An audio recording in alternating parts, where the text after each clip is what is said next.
Okay. So good evening and happy Tuesday. I hope you got a chance to enjoy some of the festivities for Spree. Spree is a Clark tradition, I guess, for 100 plus years so far. But today, my purpose is to give you a presentation on how to give presentations. And so, assignment number 5, which is our last assignment, it's due next week. It's for you to use Copilot to create a presentation. And if you choose to, you're invited next week to actually give that presentation provided the screen works, right? Um, because it's really important to develop those communication skills, right? It's really, really important to be able to form a presentation, to deliver a presentation, and I hope that what I have to say today adds value to that skill set. And so, along the way, nobody really taught me how to give a presentation, at least not in school. All of this was things I learned when I was in industry, and I had the privilege of working in industry before coming to a college environment to teach, and learned a lot of things from a lot of very interesting people. So that being said, what my goal is to focus on things that you should not do, in an attempt to show you things that you should do, right? And so I call this how to make your presentation suck, right? Um, and so administratively, assignment number 5 is out. It's due next week. If you look at the actual due date, it's at 12:01, just past midnight the next day, because Canvas doesn't allow you to set 11:59. Question.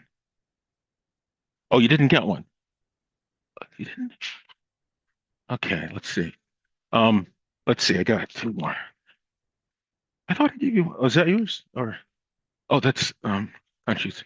All right. Okay. All right. And so the PDF is up there, but I like to give out the hard copy as a backup. Again, the printer was having a lot of issues, so you're going to have big paper today, and the second page is upside down. And I asked it to staple the printer, staple on the left-hand side. It's stapled on the right-hand side, so the printer's just busted. So, nonetheless, so please review everything we've done so far. You're going to bring to bear all of the stuff we did on prompting about painting pictures with words using Copilot. And one of the things I'd like to have you to do, and we'll do that in the second half of today on the classroom exercise component, is to have you use Copilot to determine what the right number of slides is. And you're going to design a presentation targeting no more than 10 minutes, right? And so I won't make you present because I know that there's some that are introverts and extroverts and stuff like that. But I strongly encourage you, and that carrot is 3 extra points, extra credit, if you choose to present. And so what we'll do next week is take volunteers. If there are none, I guess it'll be a shorter session. And then we'll plug you into the, podium here and have you go. And please remember, this is a supportive environment to help you develop skill sets, right? And so I'd like to make sure that we maintain a professional atmosphere and we encourage everyone because I can promise you it's not that easy when you're up in front of people like this, addressing them, right? So I hope to be able to help improve that aspect because it really doesn't matter how great or how good your concepts, products, and ideas are. If you can't articulate them effectively, then they're really not that useful to begin with. Okay. All right. Any questions? No? All right. You ready? Everybody fed? Belly good? All right, as my mother would say. So the corny joke, and I promise you this will probably be the last one, and I generate these pictures using Copilot. Um, what did one tomato say to the other while running a race? Yes, catch up. All right, there we go. All right, so you're going to remember some of these. Okay, so what I'm going to do is talk about presentations. And so, how I'm going to do that, I'll introduce you to it. I'll talk about the goal of communication, the so-called symbol grounding problem, an example of shaping, which is really important in interacting with the audience, this notion of the mind's eye, some examples of that, and then a bunch of examples of how to make your presentation suck, right? With some other techniques for how to make it not suck. Um, but communication is hard. And the reason why it's hard is because you're trying to cause a sequence of thoughts to occur in the minds of your audience. You might be thinking of a dog, and from the words you're using, your audience might be thinking of a duck. Now, if that idea that you're trying to get across to your audience doesn't match up, then you'd say that communication was not very effective because you intended something, and that's not what your audience had. Now, this was pretty bad. One of the important things when you communicate is to commit your audience. And let me ask you, what's the most important part of any sort of communication or presentation? What part is the most important part? Eye contact is very important. Why is that important, Noah? What do you think? You're engaged. Yes, to show that you're engaged. Hmm. Hmm. And human attention span is finite, it's limited, right? And the most important part of any presentation is the first 60 seconds because everyone makes a decision. Am I going to invest my time, my energy, my attention span in what this person has to say? And you cement that in the first 60 seconds. Either they commit by what you have to say or they don't. And so what I did here is I gave you the introduction. And a lot of my colleagues waste the time, that 60 seconds, on that introduction.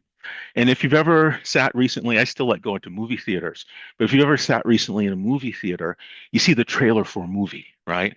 And it's loud, it's bold, it's action filled.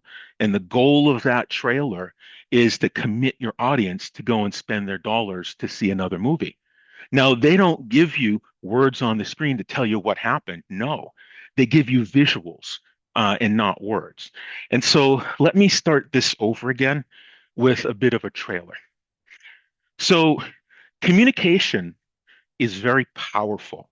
Examples, we go back to Dr. King during the civil rights movement, and through his communication ability, he was able to sway an entire nation to try, I emphasize try, to right some of the wrongs that were going on up to that point. And granted, you could argue that we're not done yet. So, what makes this communication hard? The goal of it is ultimately to cause a sequence of thoughts to occur in the minds of your audience.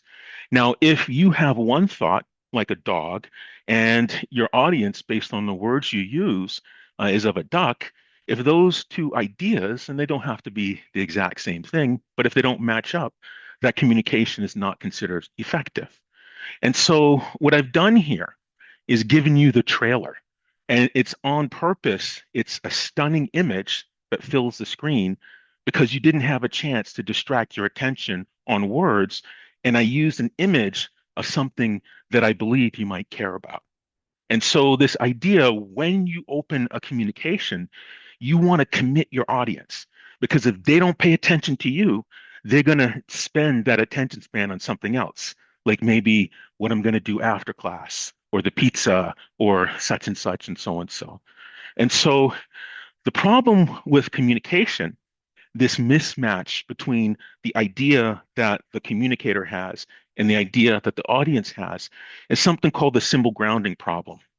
So let me walk you through an exercise. If you could please close your eyes and imagine the following, just a moment. Um, Rich, savory, warm, delicious, comfort food. Okay, open your eyes. So let's go around the room. What came to mind when I said comfort food? Mofongo. Oh, I like sancocho, right? I've been partial to mofongo is really good. Anybody else? Macaroni and cheese. What kind of mac and cheese? You mix the cheeses, you put little breadcrumbs, you get that crust on top, a little no breadcrumbs. Okay, how about you? Fried chicken? What kind of fried chicken? Okay, okay. Crispy. All right. Anyone else? Anyone else? Warm apple pie. Oh, do you like the full crust or like the crisscrossy crust? Technical term, right? Okay. All right. Dutch apple pie. Anyone else? No? Okay, so this comes to my mind. Oxtail stew. And so it brings me back to my childhood. And I remember Sunday, you see auntie or mama in the kitchen cooking and the smell, and you hear the pressure cooker, pss, you could smell it just sort of floating along, right? But the whole point about symbol grounding, we use the same words, rich, savory comfort food, but we each had a different picture in our minds about what it is. So that's what makes communication hard. It's the same words, but it's an entirely different picture in our minds. So if I were to talk about comfort food and I talked about thyme and browning and stripping off membranes, but you had a different concept in your mind, that would not be effective communication. And so this is called symbol grounding. It's how you associate experience to give meaning to all of the words that we use. And because of that, we have to be very careful about how we communicate and the intention of trying to create a series of pictures, if you will, in the minds of your audience. But before we begin with ways of getting your presentation to suck, right? Let's lay down some definition of the word suck. And so I want to make sure that you have the rated G Disney version of the interpretation of the word versus the PG-13 or rated R version of the word. And so I looked it up and went to the Urban Dictionary of American English slang, and suck means something is bad, it's not good or not skillful. And as I understand, it goes back to the early African American jazz tradition when someone was particularly skillful in playing the saxophone, they could say he or she could really blow the horn, right? But if someone was really bad at it, they sucked, um, they said they're not blowing the horn. They're sucking the horn, right? And so this idea of what I want to show you are ways to make your presentation suck, both to make it a little entertaining, but also to hopefully impart some ideas to you about how to make effective presentations. Now, what I've just done is shaping. I've given you the boundaries of the meaning of something to try to prevent your finite attention span from wandering off too far from that definition that I'm trying to drive home. And so shaping is a term from psychology, and you can shape in many different ways by giving definitions, by grounding out a diagram to talk about, to frame your conversation. Because the worst thing that you can have happen is for your audience to be thinking about all sorts of things because their attention span is finite, it's bounded, and they're going to spend it either on you. And if they don't spend it on what you have to say, trust me, they're going to spend it on something else. Does that make sense? Any questions? And then what you also saw with rich, savory comfort food, I tried to get you to experience what I'm talking about instead of me telling you what I'm talking about. Because when somebody experiences themselves what something is, they're more likely to retain it and to remember it. Does that make sense? Yeah. All right. And so, this idea of the mind's eye, one of the things I like to do as a kid and later as an adult, um, always, now you can go on YouTube and see this for yourself. Look at people who speak for a living, right? And so I'll go to 46, Joe Biden, and I lived in Delaware for 15 years. It's a small state, and everyone who's lived in Delaware for any considerable amount of time has a Joe Biden story, and I have a Joe Biden story. He's a really decent human being. Whether you agree with what he has to say or not, he's genuinely a very decent human being.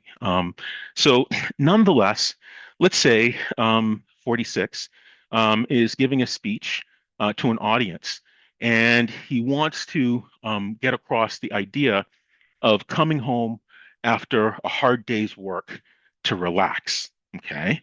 Well, to Biden, it might mean this picture, sitting home by the fire, just enjoying the warmth and the glow, maybe eating a snack and so forth. So he sends out some words to the audience um, to this effect, but the audience has different experience. And this experience to people in the audience might mean something like this. This is more my idea. I don't have a fireplace, right? But I have a dog. And after our hard day's work, I sit down and just relax, and the dog hops on the couch next to me. But if the president said, come home to sit by the fire, maybe somebody in the audience has a bad memory of a horrific camping accident, right? And that would have been ineffective communication. So you can almost think of a presentation almost like a computer program. It's a series of instructions or words. And the idea for this program is to cause the mind's eye of your audience to paint certain pictures. And you hope that these pictures that arise in the mind's eye of your audience is consistent with the meaning that you might have. But the problem is you don't know what their picture is going to be. So sometimes you have to be careful about how you present something because coming home to rest after a hard day's work is very different from saying coming home to sit by the fire. Mello, yes. Hmm. Hmm.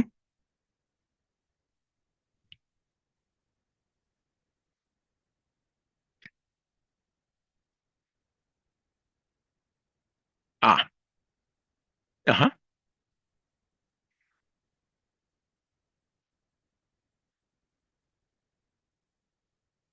You are you're crafting your understanding and explanation of what is AI based on what we've done so far.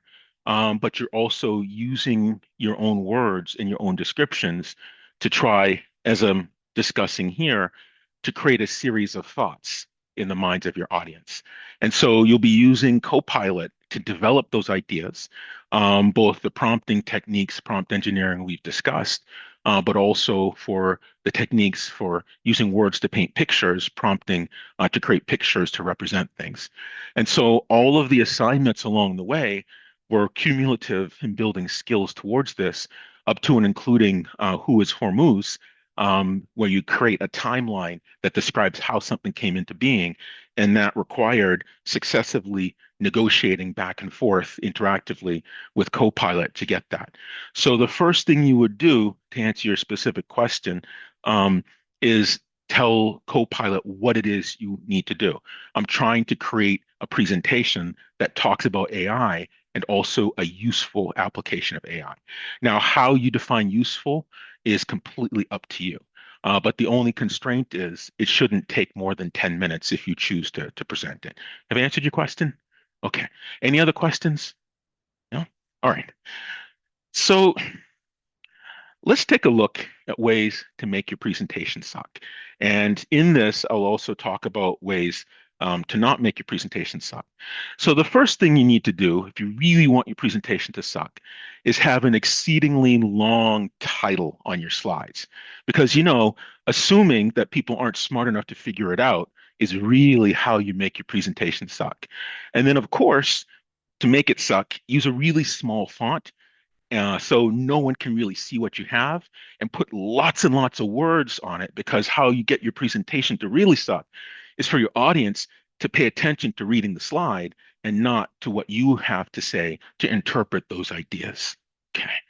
And of course, cheesy definitions count as well, right? That I have down below. So, and of course, use fortuitous animation with all sorts of funky colors because, yeah, that's going to wow your audience, right? That's how you get it to suck.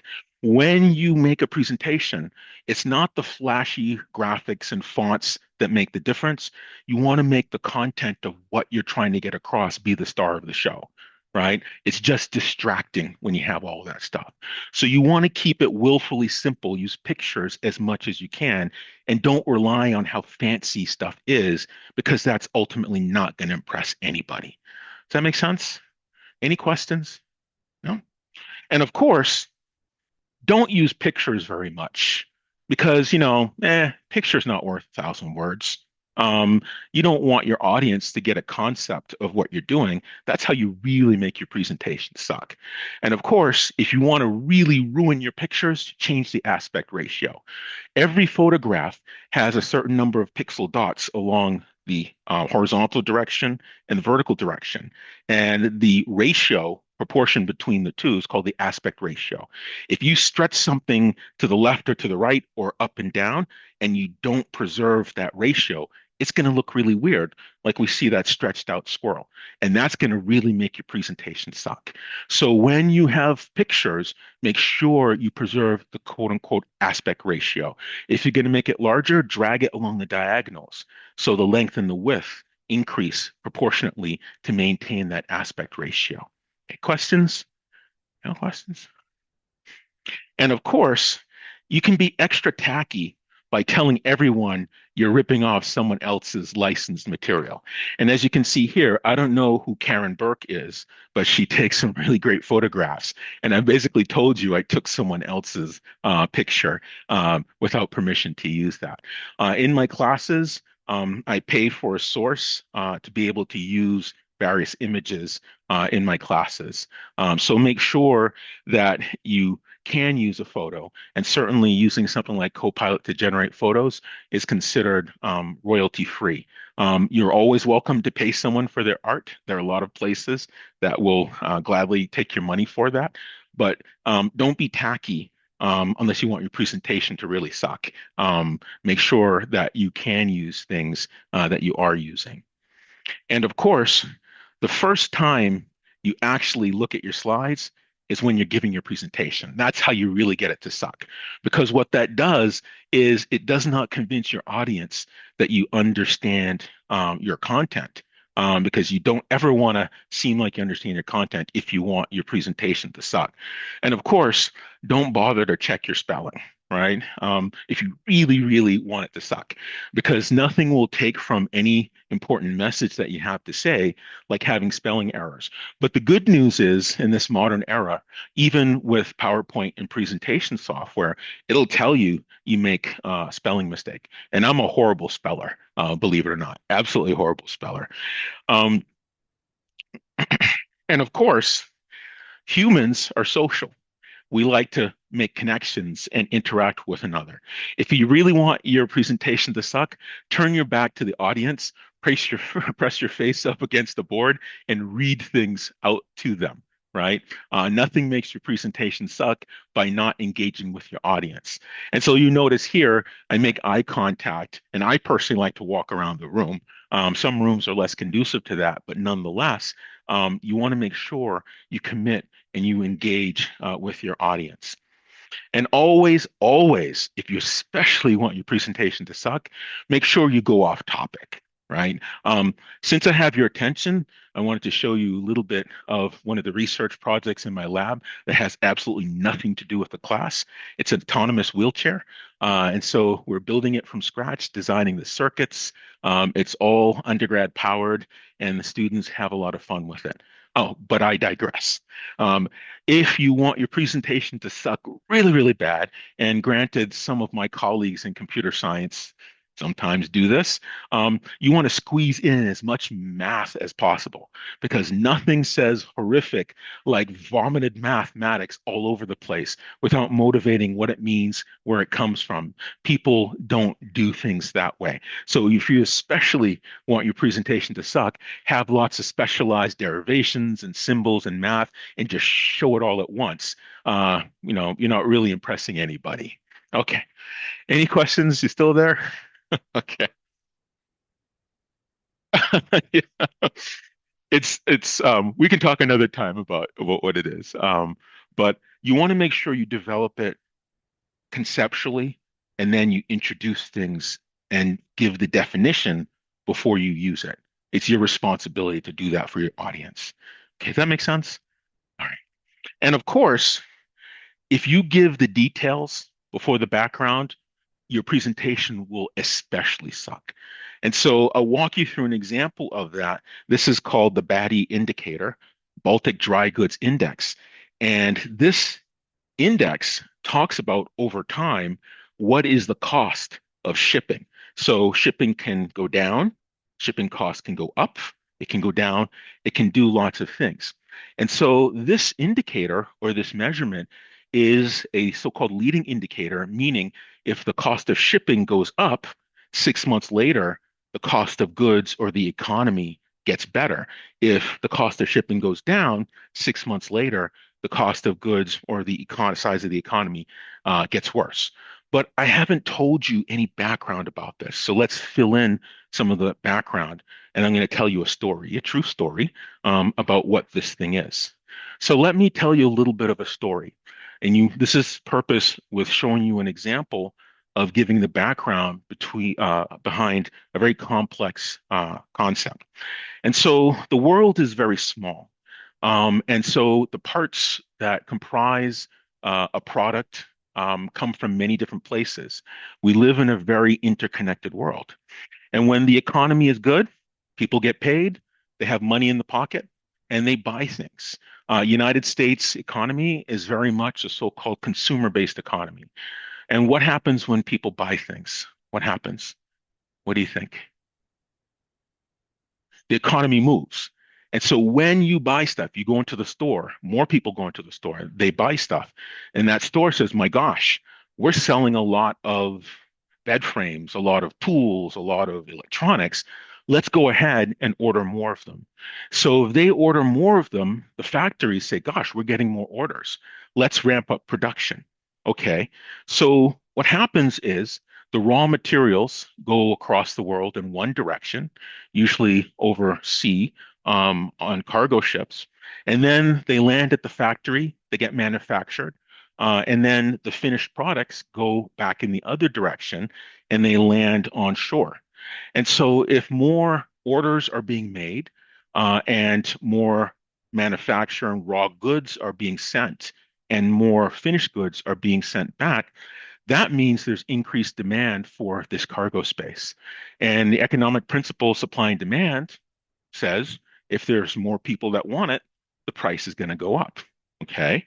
Conversely, if the economy's bad, the opposite thing happens. Less things are being ordered. The factory does not make as much. So there's decreased demand for the cargo space. If less people want it, what happens? The price goes down, which is why if you see gasoline prices in normal conditions in the summer increase naturally because more people hit the road and travel for vacation and road trips and things like that. Any questions? No? So we have this thing called the global supply chain. And this global supply chain consists of a bunch of different modes of transportation. There's air transport, which is really expensive. And then there's all sorts of surface transport, which is less expensive. Trains, 18-wheelers, and cargo ships. The difference between those is the amount of goods that they ship or the amount of raw materials. So surface modalities are much more cost effective. Air flight for freight is very, very expensive. And so it's finely tuned around two different things, the shipping container. And there are two different types of shipping containers. The 20-foot container, which is the length, and the full size 40-foot container. To give you a sense of scale, on the picture up above, that's a 20-foot half size container. Down below, that's a full 40-foot shipping container. And this is a cargo ship. This is a fully loaded cargo ship. And so you can imagine all of the raw materials or all of the finished goods, be they electronics, bicycles, bed frames, tools, what have you, inside of one of these laden ships. These shipping containers are stacked upon one another like Lego pieces. So you can imagine it's hundreds of millions of dollars worth of product just on one ship. And certainly people insure that. There's a whole world of shipping insurance because if this ship sinks, people lose a lot of money in those goods that are on that ship. Okay. So the ship gets to the exterior, the coast of the various ports along different countries, and it's transferred via special cranes, transfer stations, loaded on a trailer, and through the roadways, it makes its way to the interior of a country. And so a full-size shipping container we have up top fits on an 18-wheeler. If you've ever driven on the highway in the middle of the night, you see lots of these whooshing by. And a half-size shipping container, 20 foot, can be pulled on a trailer by a full-size pickup truck. Now, this design is very deliberate. It's ubiquitous, and many, many different things rely on this standard. Okay. And so ubiquitous are these things when these containers are too old and they lose some of their strength and integrity, um, too old to be used for shipping, there are all sorts of purposes people have for it, like sheds and housing and all sorts of things. And there's an example of it. Any questions? No? All right. So, why did I say all this? I want to tell you a story. And when you have a cargo ship, it takes roughly 3 years to design, build, and deliver a cargo ship. So you can't just say cargo space is expensive, let's just build more ships. It doesn't happen that way. And because it takes so long to design, build, and deliver a cargo ship, you can think of cargo space inventory as being very stable, right? It's an important aspect. And so there's an organization called the Baltic Exchange, and they track shipping container or shipping uh, space on cargo ships for all of the worldwide shipping routes. And they created an index or an average called the Baltic Dry Goods Index. And so this Baltic Dry Goods Index, whatever that value is along this axis, is the average price for shipping a full-size shipping container. So if you wanted to fill a container and ship it somewhere, you just call them up, pay the price, get a container, ship it, pay the tariffs, and you're good to go. And so why is this a good indicator? Because it predicts where the market's going to go. As the economy grows, the cost of shipping space increases. As the economy falls, the cost of shipping space decreases. And so good is it a predictor of the market? It's roughly a 6 month lead on the economy, and people will make investment decisions based on how Batty is doing over time. And so if you looked at various things like COVID and other events, the Great Recession, you can absolutely verify this for yourself. Don't take my word for it. Does that make sense? So what I've done is told you a story. In the beginning, I started with this thing. I gave you the details without giving you the background. And if you introduce a concept to your audience, it's really important to fill in the background in a way that resonates with your audience. Because if I just started with this, which I did, you'd completely lose the audience. You'd lose the attention span, that investment and attention span that you really want from your audience. Does that make sense? All right. So you want to have your audience as much as you can to experience the origins of things. And I like storytelling. It might not be natural for some, but human societies are natural storytelling groups. And so this idea of a supply chain represents all of the steps along the way, getting from raw materials to the finished product. And this particular supply chain is for chocolate. You start with growing the raw ingredient, you harvest it, so you pick it, and then you have a fermenting process and a bunch of other steps along the way. And then eventually you end up with chocolate, and then you get the form factor you might buy in a store, be that a candy bar, cocoa powder, or what have you. But let me tell you about the origins of chocolate. So, does anyone like chocolate? Right? Chocolate's really good. And there are some very high quality chocolates like Scharfenberger. German chocolate is known to be good, Belgian chocolate. But is there really a Belgian and a German chocolate? I would say no. So chocolate comes from cacao. It's a fruit that grows on a bush tree. My grandfather grew it on his farm in Jamaica. Three quarters, 75% of all the chocolate cacao imports to the European Union comes from three places, Nigeria, Ghana, and Ivory Coast. And so why does all this chocolate come from West Africa? Well, you need three things to grow cacao. You need heat. Well, they have heat. You need rainfall. They got a lot of rainfall. And you need humidity. None of these things exist in Belgium, in Switzerland, and Germany. So when you're eating chocolate from those places, it's good chocolate, but you're really eating Nigerian, Ghanaian, and Ivory. I don't know the adjective for Ivory Coast, so maybe someone can help me. Ivorian, Ivorian or Ivorian chocolate. And so this is what cacao looks like. It grows like fruit on a tree, and there are different shades. And when you peel open the skin, you have some pods, and there's a pulp inside of the pods. And in the middle of the pulp is a seed, and that's the cacao seed. That's where the chocolate comes from. And so this is what raw cacao looks like. And you take these beans or these seeds and you ferment them because you want them to change, the enzymes work their magic. And this is what the fermented cacao looks like in the upper right. And then you roast them. When you roast them, this is what they look like on the lower left, and then you husk off the shell skin that dries out, and then you mash them, you grind them, and that ground looks is called cacao paste. Now, cacao paste is not the same as cocoa powder, right? It's two very different things because in the cacao paste is the cacao, but also the fat from the cacao or the butter, cocoa butter, right? And so they put warmed, wet cacao paste in a press. They press it, and the oil, the butter, comes seeping out, and that's cocoa butter. Now, this cocoa butter is pretty important. You can buy it in bulk. It's great for skin. When you eat white chocolate, it's cacao butter along with sugar and a couple other things, vanilla. But the butter is very important, but the cacao is also even more important. And so one of the things in Jamaica is called cocoa tea, right?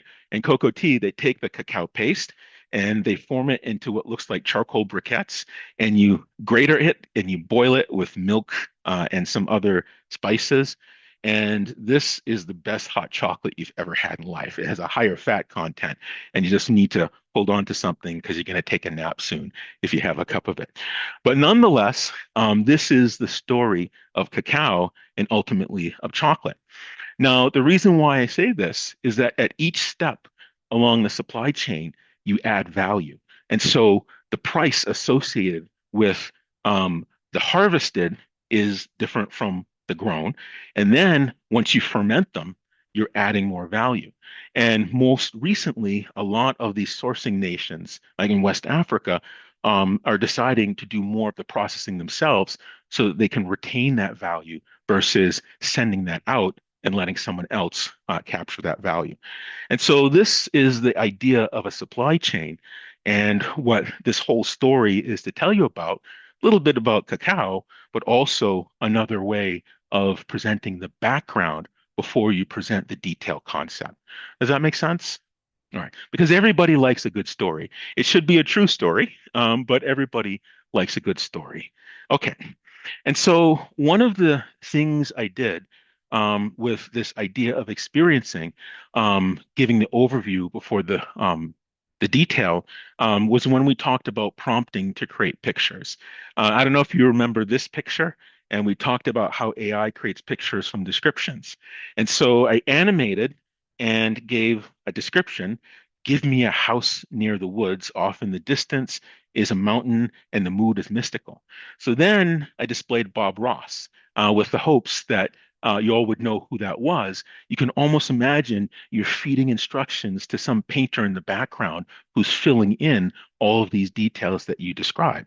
And so, in doing so, what I was trying to give you the background of is showing you how these large language models create things. You can almost imagine you're a manager giving instructions to a painting crew, and that crew of artists is creating the things that you talk about. Okay. And so there's a famous saying, tell me and I forget, teach me and I may remember, but involve me and I'll learn it. And so that's another technique involving your audience. When we did the symbol grounding problem with Oxtail, right? That was involving you so that you'd experience symbol grounding instead of hearing just a definition of it, because you're more likely to remember when you involve your audience. And that also strengthens the connection between you and your audience to get them to commit their attention span to listen to the message that you have to get across. That makes sense? Any questions? Now, this takes practice. I wasn't endowed with this ability. I had to learn how to do this. And I hope this message today is helpful to you to give you some examples about how to make effective presentations. And so I did that with, do you remember this? Imagine a picture of a dog. And some of you imagined the German Shepherd, some something like a lab or a retriever. And then I threw in the Chihuahua because it's cute and They're vicious dogs. But nonetheless, then we talked about describe this picture, right? Again, I wanted you to experience what it was like to use words to paint pictures because nothing I could say about large language models and, cross-C framework would get you to remember, but letting you experience painting pictures with words is things that you'll always remember. Does that make sense? I know. And then we talked about the teams, the individuals, the backdrop, the action, the type of photo, all sorts of things. And then we had this picture. And in this picture, I was trying to get across the concept of the big probability table in a large language model or Gen AI that records the idea of words that follow other words, one step versus two steps versus three steps. So then we wrote this table. So I'm using, in this case, a simple example for you to experience it. And this only talks about one step, a word that follows another. But then after this, we talked about things that are two steps away, three steps away, and we generalized that to parts of images. And so the idea of allowing your audience a window into experiencing the concept that you're talking about is a really powerful way of getting a concept across to your audience. Does that make sense? And again, I promise you, it's going to take practice, but the more you practice it, it gets more and more comfortable, and I promise you that. Okay. Any questions? No? All right. So then you remember this picture. Once we had that picture about the probability table, we then generalized it. And then we said with prompting, you're telling it, don't look over there, look right here. And how you do that is by being very descriptive. The more descriptive you are, the more and more and more focused your AI model is on picking those aspects of things that are in relationship with others that are relevant to what it is that you're trying to get out of it. Does that make sense? So all of this was deliberate. And then we said, don't let it wander around this probability table. So if you said, give me a picture of a dog, that's exactly what you're doing. And so it was a deliberate thing that we had that exercise letting you experience that with the dogs, and then the table, and then this photo about wandering around. And so there are different ways when you ground things in photos, descriptive photos that reflect what it is you're trying to say, people are more likely to remember pictures because more of our brains is devoted to processing images than necessarily processing words.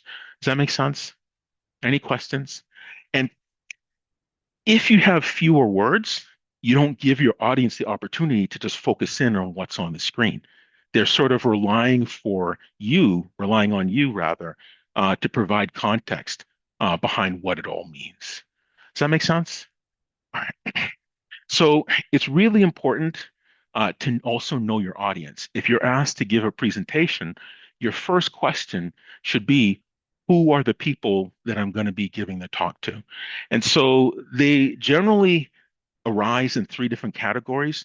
You have what's called the general audience, and they typically have a high level understanding of how things work. They're not experts in what discipline or area you're trying to describe. And then you have people who are technical, but they're just not technical in your particular area. And so I would speak differently about a concept in my research area to my colleagues than to somebody who's in my area of research, namely robotics. And then you have an audience that's technical specifically in your area. So if I said SLAM, simultaneous um, localization and mapping, I would just say SLAM to a robotics audience and everyone in the room would understand that. But if I were speaking to my colleagues who aren't in my area, I'd have to provide a little bit more background because that's a specific term that's meaningful in robotics, meaning to find probabilities that don't change very much to describe things around you. Okay. All right. So always remind your audience where you are in the context of what you're trying to say. But when you give a presentation, it's a different presentation based on the audience that you have. So your first question, so that your presentation doesn't suck, should be, who am I giving this to? Because if it's a general audience, you're just going to give the high level overview without driving down into the technical details. If you're in a technical audience, You start high level, drive down technical details only part way. But then if you're in a technical audience in your area, you still don't start with all the detail. You give high level, but you drive all the way down to the technical details. Resurface for air, remind them where you left off, and then go down into the technical details again. Does that make sense? So if you're talking about, for example, who is Hormuz, right? You're not going to get into the conflict between Sunni and Shia Muslim without, if it's not a technical audience in that area. That might not matter for describing the importance of Hormuz. You might use examples having to do with gasoline and fertilizer because a general audience would understand filling their tank with gas and buying groceries or planting a garden. Does that make sense? All right. So always remind them where you are. Tell a story, a true story. Make sure you're your authentic self. Your style might be very different from my style. This works for me, doesn't have to work for you. You develop your own style, but also let your enthusiasm show through in how you deliver something. If you say, I'm very excited about artificial intelligence, you're not going to convince anyone, right? But if you're like a ranting madman talking about AI, you're more likely to convince people that they want to know about this wonderful secret that you know. Does that make sense? So let your authentic self come through, and let your enthusiasm show through and connect what you do to things people value. It was a deliberate choice that I chose a picture of Dr. King at the outset in my trailer for this. Okay. And tell a story. Avoid saying That makes your presentation suck. Nothing kills your flow like If you need to pause to gather your thoughts, find a prop. And if you watch anyone who speaks for a living, Biden, you see, here's the thing. He says that, but what he's doing is he's trying to figure out what he wants to say next. And watch everybody who speaks for a living. Don't take my word for it. They find a way to do what I call professional pause. If you're going to professional pause with water, God, what am I going to think about? I don't know what the hell I'm going to say next. Do they understand? Do they not understand? Make sure the cup you use is not transparent because you can fake it all throughout your presentation. If your cup is not transparent, even if you ran out of water, that's a great question. So there's a tip for you. Find a professional pause. And what your professional pause is for you might not be the same thing that works well for the next person, but it's okay to pause. And don't believe me on that. Watch videos on YouTube of people that speak for a living. They pause. And so you design your presentation and know that you're not a tape recorder. What you're doing is you're addressing all the key points, those little facts that you want to get across, almost like a program to create a picture in the minds of your audience. And so you could practice your presentation, and it's important to practice again and again and again. You're not a tape recorder, and it's not your job to repeat exactly everything you said the same way. You could give the same presentation 10 times, and each time it would be different. But what's not different is covering those key points that you want to get across to your audience. So don't stress out if you fumble or if you say it a little bit differently. The job is to get the idea across. So the first thing you do, a presentation is designed. You decide ahead of time what it is you want to get across.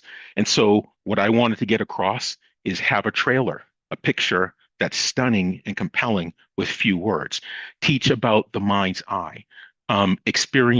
Have you experienced symbol grounding problem? And then a little bit of humor, but really to talk about what shaping is, and then some examples about background before detail. And so I could have said the same thing 100 different ways, and it doesn't matter if it's not the same, right? What matters is you're covering these key points, and that means you have to decide what it is you want your audience to walk away from. Because in truth, they're only going to remember maybe 50, 60% of anything you had to say, right? So you want to make sure you're on message with the key points, those pieces of information you want them to walk away with, and don't stress or struggle over the specific words that you use. Does that make sense? So use diagrams to shape what people think about something, the mind's eye. If something is a complex concept, have a picture with very few words, because then they're relying on you to provide context and background and tell them a good story, because everyone likes a good story. Okay. All right. Any questions? No? All right.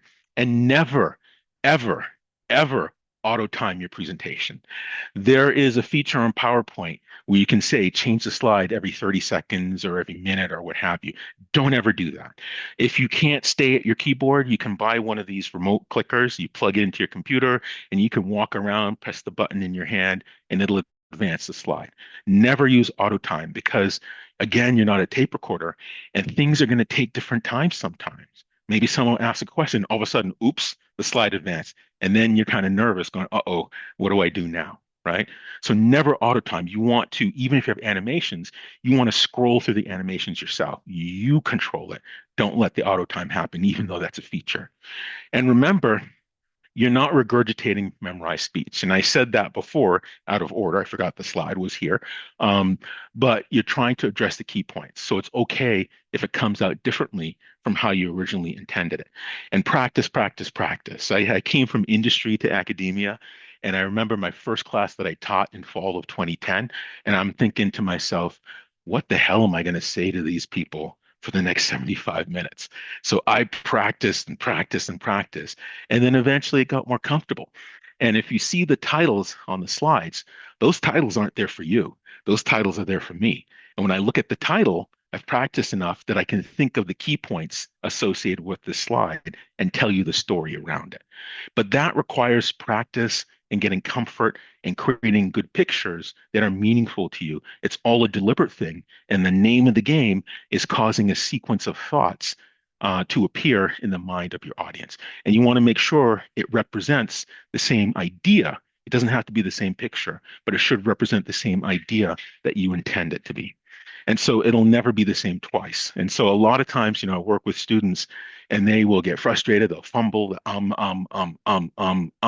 because they're agonizing over the specific words that they used. Don't agonize over that, right? Okay. And end your presentation abruptly to really make it suck. The end. No, that's not the end. And so you want to make sure you land the plane gently, right? And there are specific things you can do. You can slow down your rate of speaking. You can lower your voice, and it just sounds natural. The plane lands nice and gently. So let's try that again. And remember, you're addressing key points. You're not a tape recorder. It's not your goal to regurgitate everything word for word that you say. You want to, if you're nervous, find a way to professional pause. Don't believe me? Look at people for yourself on YouTube who speak for a living. And always remember that it'll never be the same way twice. So before you begin your presentation, make sure you design your key points ahead of time. Land the plane. Okay, the end. All right. So you see how that works? So there are a lot of techniques you can use to give effective presentation. Make sure it's authentically you. I like to use hand gestures, really big.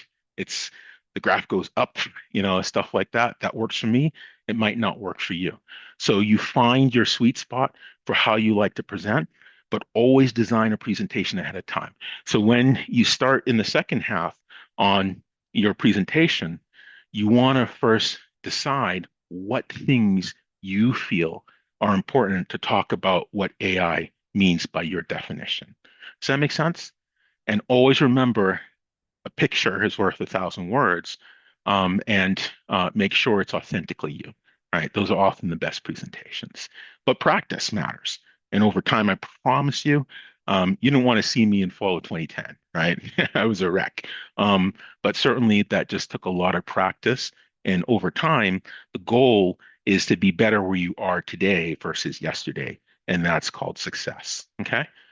So that's all I had to say. And next week, I'm going to look forward to some presentations. And remember that you're here among friends and here to help build your skill set. but good storytelling, good presentations is a hugely valuable skill. People get business loans and grants and funding and all sorts of stuff, jobs based on their ability to articulate their ideas. So I hope this is helpful for you. Also, maybe a little entertaining as well. Don't make your presentation suck, right? People remember you by your presentations. So with that, let me stop there and we can take a break. It's right at 7:30, so that worked out